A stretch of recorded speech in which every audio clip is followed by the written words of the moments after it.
सोचिए अगर आपको ऐसी जेल में कैद कर दिया जाए जहां से भागना लगभग नामुमकिन हो और चारों तरफ हजारों किलोमीटर तक सिर्फ बर्फ ही बर्फ हो। कहानी की शुरुआत साइबेरिया की एक ठंडी और सुनसान जेल से होती है जहां कई जर्मन सैनिकों को लाइन में खड़ा किया गया है। दरअसल वर्ल्ड वॉर 2 खत्म होने के बाद रूस ने बहुत से जर्मन सोल्जर्स को कैदी बना लिया था और उनसे दिन रात कोयले की खानों में काम करवाया जाता था। हैरानी की बात यह थी कि इस जेल की सिक्योरिटी उतनी मजबूत नहीं थी, लेकिन फिर भी कोई कैदी यहाँ से भागने की कोशिश नहीं करता था। वजह थी इस जगह की खतरनाक लोकेशन, क्योंकि इस जेल के चारों तरफ जहाँ तक नजर जाती बस बर्फ ही बर्फ फैली हुई थी। यह जेल किसी भी इंसानी बस्ती से करीब 14,000 किलोमीटर दूर थी। इसीलिए अगर कोई कैदी यहाँ से भाग भी जाता तो साइबेरिया की जमा देने वाली सर्दी में उसका बचना लगभग नामुमकिन था। चारों तरफ हजारों किलोमीटर तक फैली बर्फ के बीच बनी इस जेल से भागने की हिम्मत कोई नहीं करता था। लेकिन उन्हीं कैदियों के बीच एक ऐसा कैदी भी था जिसका दिमाग बेहद तेज था। उसका सिर्फ एक ही सपना था, किसी भी तरह इस जेल से भागकर अपनी बीवी और बेटी के पास वापस लौटना। उस कैदी का नाम क्लेमन फायरल था। उसे इस जेल में पूरे 25 साल की सजा काटनी थी, लेकिन क्लेमन ये बिल्कुल नहीं चाहता था कि उसकी आधी जिंदगी इसी जेल में गुजर जाए। उसके मन में बस एक ही ख्याल था, किसी भी तरह इस जेल से भागना। और किस्मत से एक दिन उसे मौका भी मिल गया। क्लेमन चुपचाप एक कोयला ले जाने वाली मालगाड़ी में छिपकर बैठ गया और उसी के साथ वह जेल से दूर निकल गया। जेल की दीवारों से बाहर आते ही जब उसने खुले आसमान में चमकते सितारों को देखा तो वह खुशी से झूम उठा। लेकिन यह आजादी ज्यादा देर टिक नहीं सकी। थोड़ी ही दूरी पर उस मालगाड़ी को रोक लिया गया। क्लेमन ने जैसे ही बाहर झांक कर देखा,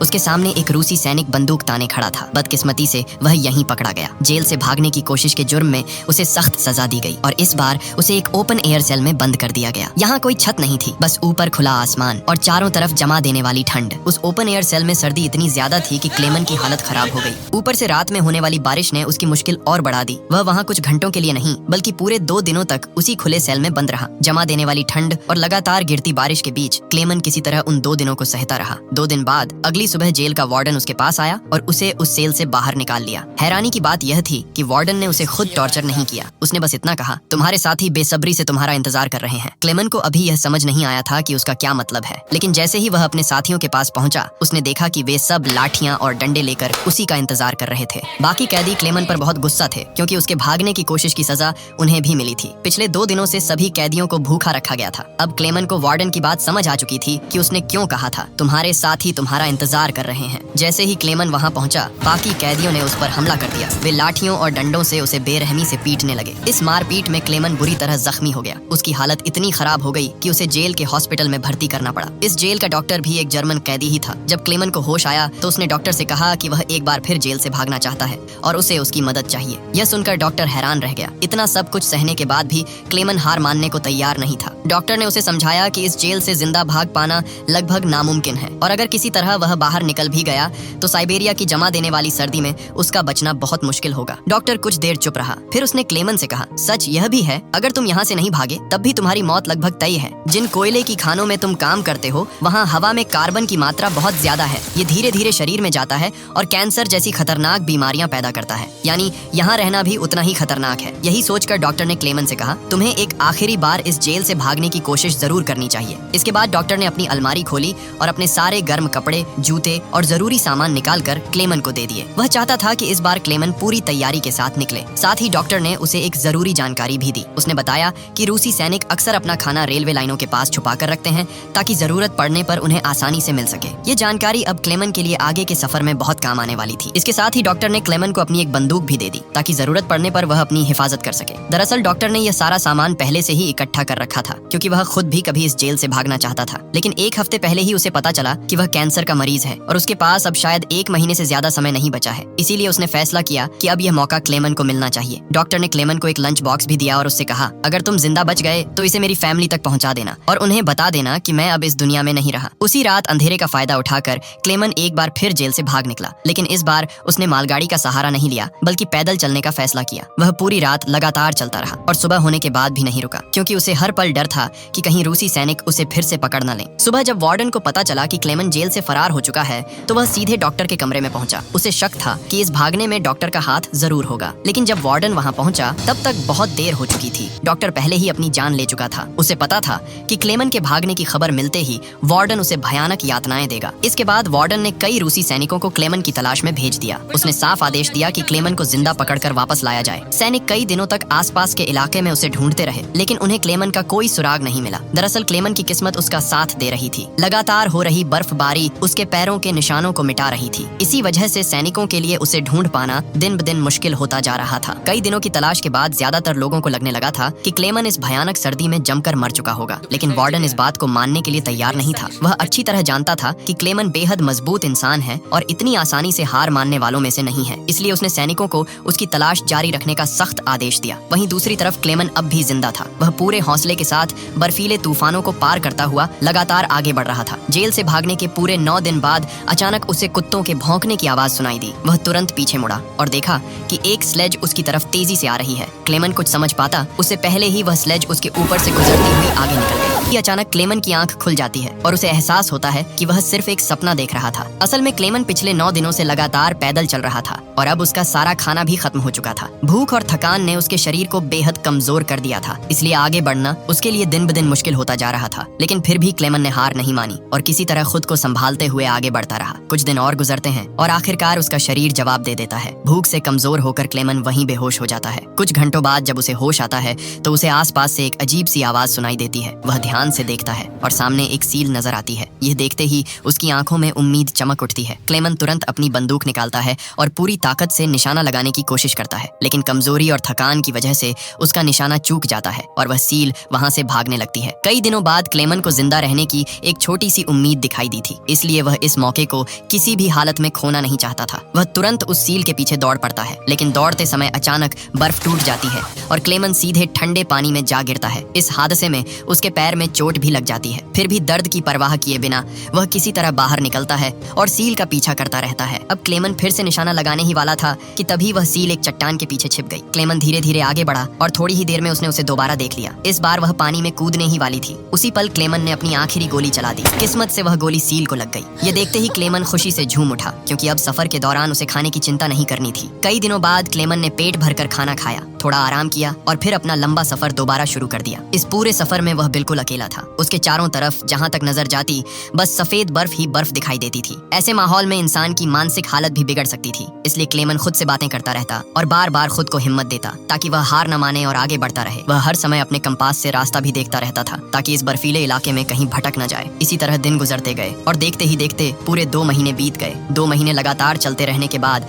अचानक क्लेमन को उस सफेद मैदान के बीच एक छोटा सा पेड़ दिखाई देता है। यह नजारा देखते ही वह खुशी से भर जाता है। वह दौड़कर उस पेड़ को गले लगा लेता है। दरअसल यह पेड़ एक निशानी था कि क्लेमन आखिरकार उस अंतहीन बर्फीले मैदान को पार कर चुका है और अब उसके आगे जंगल शुरू होने वाला है। थोड़ा आगे बढ़ने के बाद ठीक वैसा ही हुआ जैसा क्लेमन ने सोचा था। अब बर्फ का अंतहीन इलाका खत्म हो रहा था और सामने घना जंगल शुरू हो चुका था। इतने लंबे समय बाद बर्फ से बाहर आकर वह बेहद खुश था। उसने जंगल से लकड़ियां इकट्ठी की, आग जलाई और कई महीनों बाद पहली बार सुकून से सो गया। लेकिन अगला दिन उसके लिए कैसा होने वाला था यह कोई नहीं जानता था। वहीं दूसरी तरफ वार्डन अब भी क्लेमन की तलाश में लगा हुआ था। उसने अपनी सर्च पार्टी को आदेश दिया कि 500 किलोमीटर के दायरे में हर जगह उसकी तलाश की जाए। उधर क्लेमन जंगल के अंदर से आगे बढ़ रहा था कि अचानक वहां एक भयानक बर्फीला तूफान आ गया। हवा इतनी तेज थी कि बड़े बड़े पेड़ तक जड़ से उखड़कर गिरने लगे। क्लेमन आगे बढ़ने की कोशिश करता है, लेकिन तभी एक विशाल पेड़ टूटकर सीधे उसके ऊपर आ गिरता है। क्लेमन की किस्मत अच्छी थी कि उसी शाम वहां से 2 आदमी गुजर रहे थे। वे लोग सोने की तलाश में उस इलाके से निकल रहे थे। उन्होंने क्लेमन को देखा और वक्त रहते उसकी मदद कर दी, जिससे उसकी जान बच गई। इसके बाद वे तीनों साथ में आगे बढ़ने लगे। कई दिनों के सफर के बाद आखिरकार वे उस लंबे बर्फीले मैदान से बाहर निकल आए। आगे रास्ते में उन्हें एक दरिया मिला। उसे पार करने के लिए उन्होंने लकड़ियों से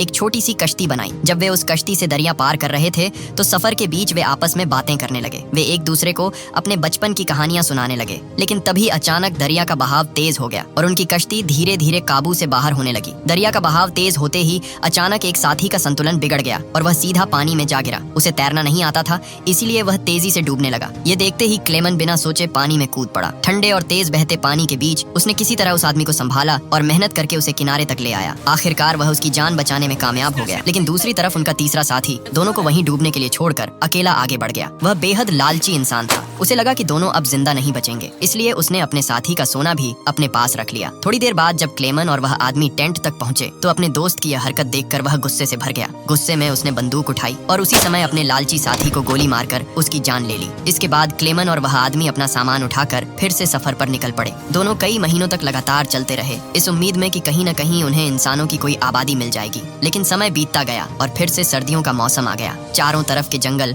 दोबारा बर्फ की मोटी सफेद चादर में ढक गए। गए। उस आदमी के पास जो सामान था वह काफी भारी था, इसलिए बर्फ में चलना उसके लिए मुश्किल होता जा रहा था। ये देखकर क्लेमन ने उसकी मदद करने की कोशिश की। उसने कहा, कुछ देर के लिए अपना सामान मुझे दे दो ताकि तुम्हारा बोझ हल्का हो सके। लेकिन उस आदमी को अचानक शक हो गया कि शायद क्लेमन भी उसका सोना छीनना चाहता है। इसी शक में उसने क्लेमन पर हमला कर दिया और उसे जोर से धक्का दे दिया। क्लेमन गिरकर बेहोश हो जाता है। कुछ देर बाद जब क्लेमन को होश आता है तो वह देखता है कि भेड़ियों का एक झुंड उसकी तरफ बढ़ रहा है। अपनी जान बचाने के लिए वह जल्दी से एक पेड़ पर चढ़ने लगता है, लेकिन जैसे ही वह ऊपर चढ़ रहा था एक भेड़िए ने उसका पैर पकड़ लिया। उसी वक्त वह पेड़ जो पहले से कमजोर था बीच से टूट गया और क्लेमन नीचे गिर पड़ा। अब क्लेमन को लगा कि शायद उसकी मौत तय है। तभी अचानक गोली चलने की आवाज गूंजी। क्लेमन ने धीरे धीरे आंखें खोली तो देखा कि कुछ भेड़िए मरे पड़े हैं और बाकी भाग चुके हैं। दरअसल उस इलाके के कुछ शिकारी वहां आ पहुंचे थे और उन्होंने ही उसकी जान बचाई थी। वे क्लेमन को अपने गांव ले गए, जहां गांव वालों ने उसका इलाज किया। बरसों की मुश्किलों और संघर्ष के बाद आखिरकार क्लेमन एक इंसानी आबादी तक पहुंच चुका था। लोगों को देखकर उसकी खुशी का ठिकाना नहीं रहा। वह कई दिनों तक उस गांव में रुका और गांव वालों ने उसकी खूब सेवा की। एक दिन गांव में एक चिट्ठी पहुंचती है। वह किसी और की नहीं बल्कि उसी जेल के वार्डन की होती है। उस लेटर में लिखा था कि एक जर्मन सैनिक जेल से फरार हो चुका है और अगर किसी ने उसे पनाह दी तो उसे गद्दार माना जाएगा। ये खबर सुनते ही क्लेमन समझ गया कि अब यहाँ रुकना गांव वालों के लिए खतरा बन सकता है। इसीलिए मजबूरी में उसे यह गांव छोड़ना पड़ा, क्योंकि अगर वह यहीं रहता तो वार्डन गांव के लोगों को भी सजा दे सकता था। जाने से पहले गांव वालों ने उसकी मदद के लिए उसे खाने पीने का सामान और एक शिकारी कुत्ता दे दिया। अब इस लंबे सफर में क्लेमन अकेला नहीं था। वह कुत्ता उसका साथी बन गया था, इसलिए उसे अब पहले जैसा अकेलापन महसूस नहीं होता था। दोनों कई दिनों तक साथ साथ चलते रहे। इसी दौरान रास्ते में उन्हें एक लकड़ी की फैक्ट्री दिखाई दी। कुत्ता खाने की तलाश में उसकी तरफ दौड़ पड़ा। यह देखकर क्लेमन भी अपने कुत्ते के पीछे पीछे फैक्ट्री के अंदर चला गया। फैक्ट्री के अंदर काम कर रहे वर्करों ने क्लेमन को पहचान लिया और उसे सीधे मालिक के पास ले गए। वहाँ क्लेमन ने अपनी पूरी कहानी सुनाई। उसकी हालत और संघर्ष सुनकर सबको उस पर तरस आ गया। उन्होंने उसे खाना खिलाया और जर्मनी जाने वाली एक ट्रेन में बैठा दिया। क्लेमन बेहद खुश था, क्योंकि अब उसे लग रहा था कि वह जल्द ही अपने घर पहुंच जाएगा। लेकिन उसे यह नहीं पता था कि फैक्ट्री के मालिक ने उसकी खबर वार्डन तक पहुंचा दी है। उधर वार्डन अपने सिपाहियों के साथ स्टेशन पर उसका इंतजार कर रहा था, लेकिन स्टेशन पहुंचने से पहले ही क्लेमन ने दूर से रूसी सैनिकों को देख लिया। मौका मिलते ही वह चलती ट्रेन से कूदकर भाग निकला। बदकिस्मती से सैनिकों की नजर उस पर पड़ गई और वे उसके पीछे दौड़ पड़े। क्लेमन तेजी से पटरियां पार करता है। तभी अचानक वार्डन उसके सामने आ खड़ा होता है। यह देखकर क्लेमन घबरा जाता है, क्योंकि उसे लगता है कि अब उसकी बरसों की मेहनत यहीं खत्म हो जाएगी। लेकिन उसी पल उसका कुत्ता वार्डन पर झपट पड़ता है और उसे काट लेता है। इस मौके का फायदा उठाकर क्लेमन फिर से भाग निकलता है। पीछे से गोली चलने की आवाज आती है। जब क्लेमन मुड़कर देखता है तो उसका कुत्ता जमीन पर मरा हुआ पड़ा होता है। यह देखकर उसका दिल टूट जाता है, लेकिन वह रुकता नहीं। वह पूरी ताकत से आगे बढ़ता रहता है। आखिरकार वह एक पुल पर चढ़ता है और नीचे से गुजर रही ट्रेन के ऊपर कूदकर वहां से निकल जाता है। इस तरह एक बार फिर वह वार्डन के हाथों से बच निकलता है। दिन गुजरते गए और क्लेमन धीरे धीरे इस लंबे सफर में आगे बढ़ता रहा। देखते ही देखते साल 1922 आ गया। अब उसे जेल से भागे हुए पूरे 7 साल हो चुके थे। उस समय वह सेंट्रल एशिया में था और एक गांव के मेले में इधर उधर भटक रहा था। मेले में तरह तरह के खाने की चीजें लगी हुई थीं। उसका मन तो बहुत था कुछ खाने का, लेकिन उसकी जेब में एक भी पैसा नहीं था, इसलिए वह मन मारकर आगे बढ़ गया। तभी उसकी नजर 2 लड़कियों पर पड़ी जो मेले में पैनकेक बेच रही थीं। क्लेमन उन्हें देखता रहा, लेकिन पैसे ना होने की वजह से वह चुपचाप वहां से जाने लगा। तभी उनमें से एक लड़की को उस पर तरस आ गया और उसने पैनकेक का एक टुकड़ा तोड़कर क्लेमन को दे दिया। पहले तो क्लेमन को थोड़ा अजीब लगा, फिर उसने मुस्कुराकर उनका शुक्रिया किया और वह पैनकेक खा लिया। उसी मेले में एक अमीर आदमी भी मौजूद था जिसने यह सब देख लिया था। बाद में क्लेमन एक चर्च में गया और वह आदमी भी उसके पीछे पीछे वहां पहुंच गया। दरअसल वह आदमी भी कभी एक कैदी रह चुका था, इसलिए उसने क्लेमन को पुलिस के हवाले करने के बजाय उसकी मदद करने का फैसला किया। वह उसे अपने घर ले गया, जहाँ कई सालों बाद क्लेमन ने शेव की और अपने पुराने रूप में लौट आया। इसके बाद उस आदमी ने उसे एक नया पासपोर्ट दिया ताकि वह रूस की सीमा पार करके जर्मनी पहुंच सके। क्लेमन उसके इस एहसान से बेहद खुश हुआ। शुक्रिया अदा करने के बाद वह रूस और जर्मनी की सीमा की ओर निकल पड़ा। कुछ हफ्तों बाद आखिरकार वह बॉर्डर तक पहुंच गया। वहां मौजूद रूसी सिपाही को उसने अपना पासपोर्ट दिखाया। उस वक्त क्लेमन के दिल में डर था कि कहीं सिपाही उसे पहचान न ले या पासपोर्ट की सच्चाई सामने न आ जाए, लेकिन किस्मत ने उसका साथ दिया। सिपाही ने बिना शक किए उसे बॉर्डर पार करने की इजाजत दे दी। यह सुनकर क्लेमन की खुशी का ठिकाना नहीं रहा और वह चाहकर भी अपनी मुस्कान नहीं रोक पाया। आखिरकार क्लेमन उस पुल तक पहुंच गया जिसे पार करते ही वह अपने देश जर्मनी में पहुंचने वाला था। वह धीरे धीरे आगे बढ़ने लगा, लेकिन जैसे ही वह पुल के आधे रास्ते तक पहुंचा, अचानक उसकी आंखों पर तेज रोशनी पड़ी। उसने आंखें खोली और सामने वार्डन खड़ा था। क्लेमन ने घबराकर पीछे मुड़कर देखा और तब उसे एहसास हुआ कि वह अभी भी रूस की जमीन पर ही है, यानी यानी वार्डन चाहे तो उसे इसी वक्त गिरफ्तार कर सकता था। यह सोचकर क्लेमन का दिल टूट गया, क्योंकि उसे लगा कि इतने सालों की उसकी सारी मेहनत अब यहीं खत्म होने वाली है। लेकिन तभी कुछ ऐसा हुआ जिसकी उम्मीद खुद क्लेमन को भी नहीं थी। वार्डन धीरे से एक तरफ हट गया और उसने क्लेमन को आगे जाने की इजाजत दे दी। पहले तो क्लेमन को यकीन ही नहीं हुआ, फिर भी वह धीरे धीरे आगे बढ़ गया। दरअसल वार्डन क्लेमन के जिंदा रहने के जज्बे और उसकी बहादुरी से प्रभावित हो चुका था, इसलिए उसने उसे गिरफ्तार नहीं किया। जाते जाते वार्डन ने उससे कहा, यह लड़ाई बस दो सैनिकों के बीच थी, एक मैं और एक तुम, और इसे तुम जीत गए। अब जाओ अपनी जिंदगी जी लो। इसके बाद क्लेमन ने वह बॉर्डर पार किया और आखिरकार अपने देश जर्मनी पहुंच गया। कुछ समय बाद वह अपने घर के पास पहुंचता है, जहां दूर से उसे अपनी पत्नी और बेटी दिखाई देती हैं। थोड़ी देर बाद वे दोनों चर्च जाने के लिए घर से निकलती हैं और क्लेमन चुपचाप उनका पीछा करते हुए चर्च तक पहुंच जाता है। उसने अभी तक अपनी बेटी को आवाज नहीं दी थी, क्योंकि उसकी बेटी को हमेशा उम्मीद थी कि एक दिन उसके पिता जरूर लौटेंगे। तभी उसकी बेटी पीछे मुड़ती है और अपने पिता को पहचान लेती है। वह तुरंत दौड़कर क्लेमन से लिपट जाती है। इतने सालों बाद अपने पति को जिंदा देखकर उसकी पत्नी की खुशी का भी ठिकाना नहीं रहता। आखिरकार तीनों एक दूसरे को गले लगा लेते हैं और इतने सालों की जंग के बाद क्लेमन आखिरकार अपने परिवार के पास लौट आता है। इसी के साथ सच्ची कहानी पर बनी यह फिल्म यहीं खत्म होती है।